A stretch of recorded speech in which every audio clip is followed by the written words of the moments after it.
Atos capítulo 11, verso 24. Diz assim: porque era homem bom, cheio do Espírito Santo e de fé, e muita gente se uniu ao Senhor.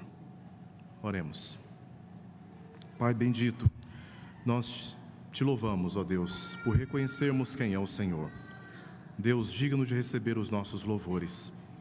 Pedimos, ó Pai, que nesta ocasião, neste momento, o Senhor fale aos nossos corações através da Tua palavra, e que por ela sejamos convencidos e tomados pelo santo temor do Senhor, a fim de procedermos adequadamente com a eleição daqueles que o Senhor mesmo já escolheu. Nós oramos por isso, ó Pai, em nome de Jesus. Amém, Senhor. Essa passagem que nós lemos faz parte de uma percepção de Lucas a respeito de Barnabé, um homem que foi escolhido pela igreja em Jerusalém e enviado por ela até a cidade de Antioquia. O texto mostra, a partir especialmente do verso 19, que depois daquela perseguição iniciada com a morte de Estevão ali na cidade de Jerusalém, muitos se dispersaram para Fenícia, para Chipre, que era uma ilha, e para Antioquia. Na Bíblia, na história do livro de Atos, nós temos duas cidades chamadas de Antioquia: a Antioquia da Síria, que é essa Antioquia que nós estamos aqui nos referindo, e também a Antioquia da Psídia, que ficava hoje na região, estava localizada na atual região hoje chamada de Turquia. E logo depois dessa perseguição e essa dispersão, o que diz o verso 19 é que eles estavam anunciando a respeito da ressurreição de Jesus somente aos judeus. Eles saíram com esta iniciativa de anunciar a ressurreição apenas aos judeus. Mas no verso 20, alguns não agiram assim. Anunciaram também aos gregos, é o que diz o verso 20. E a mão do Senhor, verso 21, estava com eles, e muitos, crendo, se converteram ao Senhor. Pois bem, essa notícia, esse avivamento, a palavra sendo pregada a judeus, a gentios, muitas conversões, Deus abençoando, essa notícia chega, verso 22, até a igreja de Jerusalém. A igreja de Jerusalém, sabendo o que estava acontecendo a mais de 400 quilômetros dali, na cidade de Antioquia, da Síria, resolveu então, verso 22, enviar Barnabé até lá. A igreja percebeu que aquele trabalho que estava iniciando naquela cidade precisava de um líder competente, capaz e com qualidades muito definidas, muito específicas. O verso 23 diz como Barnabé reagiu ao chegar ali na cidade de Antioquia. Ele viu a graça de Deus, ele percebeu como de fato, ele testificou aquilo que Deus estava fazendo e se alegrou e começou a exortar ou a ensinar para que tivessem firmeza de coração e permanecessem no Senhor. O verso 24 mostra exatamente quais são as características ou qualidades de um líder espiritual na igreja que verdadeiramente faz a diferença. E nós temos aqui 3 qualidades a respeito de Barnabé, que era natural da ilha de Chipre, para onde muitos se dispersaram, né? A ilha de Chipre. Ele era um judeu de fala grega, falava possivelmente o hebraico e também a língua grega. E a igreja então resolveu o enviar até aquela cidade de Antioquia. Diz o verso 24 que este homem era um homem bom, cheio do Espírito Santo e de fé. Aqui nós temos 3 qualidades identificadas na vida de Barnabé.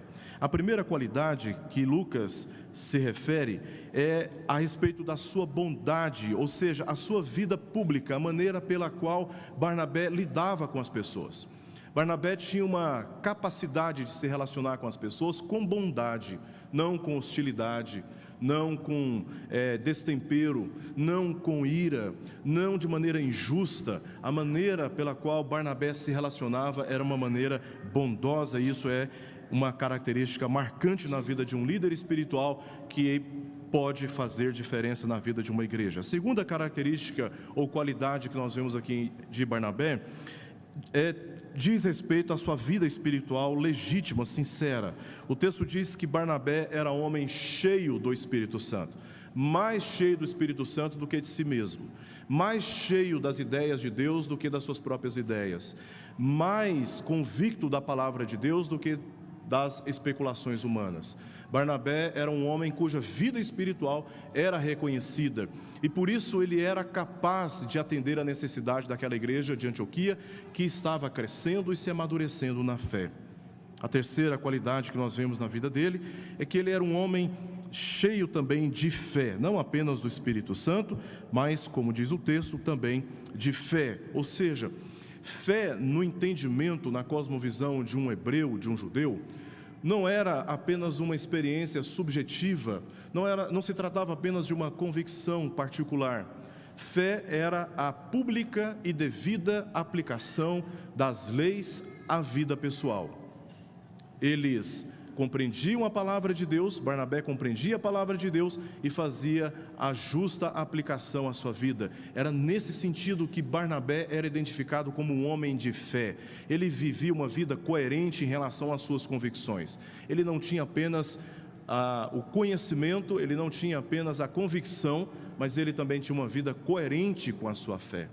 E tendo um homem com essas qualidades a favor da igreja, enviado pela igreja de Jerusalém, o que nós vemos na parte final do verso 24 é que muita gente se uniu a quem? Não foi a Barnabé, se uniu ao Senhor, porque um homem com qualidades como essas, bom, cheio do Espírito Santo e de fé, ele é capaz de reunir mais pessoas ao Senhor do que em torno de si mesmo. Ele não tem seguidores, ele é instrumento divino para produzir no coração das pessoas a certeza de que vale a pena seguir o Senhor da igreja. E aqui nós vemos como Deus abençoou a vida daquela igreja em Antioquia, tendo aquele homem, Barnabé, como instrumento, como vaso nas mãos do Senhor para pastorear aquela igreja. Eu quero concluir essa breve devocional trazendo aqui uma aplicação apenas nesta ocasião. É claro nas Escrituras que Deus usa pessoas santas, consagradas, verdadeiramente separadas para Ele. Quando a igreja, numa ocasião como esta, que tem a oportunidade de eleger os seus oficiais, observando a palavra de Deus e procedendo em conformidade com ela, a expectativa que nós podemos ter, a confiança que nós podemos ter, é que Deus haverá de usar este homem ou estes homens para o cuidado da sua igreja.